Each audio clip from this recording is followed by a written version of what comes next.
साक्षी महाराज जी हमारे साथ मौजूद। सर, आज कल्याण जी की जन्म जयंती के अवसर पर क्या संदेश देना चाहिए? युग पुरुष माननीय कल्याण सिंह जी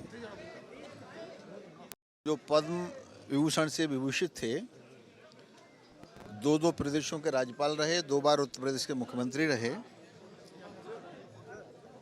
आज़ादी के बाद सुशासन क्या होता है उसकी परिभाषा माननीय कल्याण सिंह के मुख्यमंत्री काल में देखने को लिए मिली। और आज सारे विश्व में जो खुशी मनाई जा रही है राम मंदिर को लेकर, अगर एक लाइन में मैं कहूँ तो अयोध्या के प्रभु श्री राम मंदिर के निर्माण का श्रेय केवल माननीय कल्याण सिंह जी को जाता है।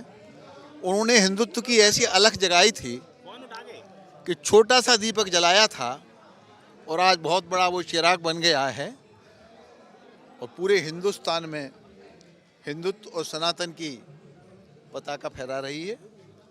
इसमें बहुत बड़ा योगदान माननीय कल्याण सिंह को जाता है। सर, राम मंदिर की बात आई है, कुछ यहाँ पर नेता ऐसे हैं, स्वामी प्रसाद मौर्य जैसे, कहते हैं बौद्ध मठ है उसके नीचे अब नई नई बातें आ रही। कौन क्या कहता है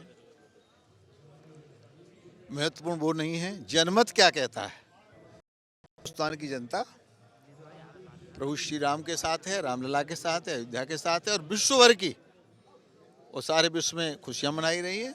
प्रभु राम की कृपा से जितना बड़ा विकास अयोध्या से हुआ है, अब तो लोग राजधानी को अयोध्या ले जाने की बात करने लगे, तरह तरह की अटकलें प्रारंभ हो गई हैं। तो स्वामी प्रसाद मौर्य जैसे कुछ लोग किंग कर्तव्य मूड हैं, उन्हें ये पता ही नहीं क्या बोलना चाहिए, क्या बोल जाते हैं, और वो अपने इन्हीं बयानों के कारण उन्हें सपा छोड़नी पड़ी, भाजपा छोड़नी पड़ी। भगवान रामलला से प्रार्थना करेंगे, वो स्वामी प्रसाद हैं तो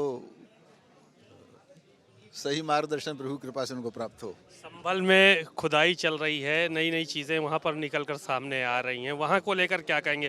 क्योंकि ओवैसी और तमाम लोग हैं, वो चौकी वहाँ पे बन रही थी, कहा वक्फ की संपत्ति है, इस तरह की भी बयान। देखिए, ये सारी दुनिया सो के जग नहीं थी, तो हमने 4 वेद बना दिए, 6-7 बना दिए, 18 पुराण बना दिए, वाल्मीकि रामायण बना दी, महाभारत बना के तैयार कर दिया। तो ये मंदिरों का देश है, आप जहाँ उसके बावजूद भी में संवैधानिक हो रहा है, उसका हम सम्मान कर रहे हैं शरीयत के आधार पर। और किसी और आधार को मान करके अगर कोई व्यक्ति इस देश में अब कुछ करना चाहता है तो नहीं हो पाएगा। बाबा साहब भीमराव अंबेडकर साहब के संविधान के आधार पर जो कुछ होगा वही सही होगा। अखिलेश यादव, आखिरी सवाल था, अखिलेश यादव ने कहा 5 केडी मार्ग उसको भी खुदवाना चाहिए, वहाँ शिवलिंग लगानी चाहिए। अखिलेश के प्रश्नों का उत्तर देना मैं उचित इसलिए नहीं हो सकता है किसी पूर्वाग्रह से ग्रसित होकर के उन्होंने बात की हो और असंवैधानिक बात, मतलब एक संवैधानिक मुख्यमंत्री का और मुख्यमंत्री के घर को खुदवाना, मुझे लगता है उन्हें समय रहते क्षमा मांग लेनी चाहिए। चलिए, शुक्रिया। आपने सुना साक्षी महाराज जी को, उन्होंने अखिलेश यादव को इस बात की नसीहत दी है कि उनको समय रहते क्षमा मांग लेनी चाहिए। कैमरामैन श्रवण कुमार वर्मा के साथ सीमा नकवी, भारत समाचार, लखनऊ।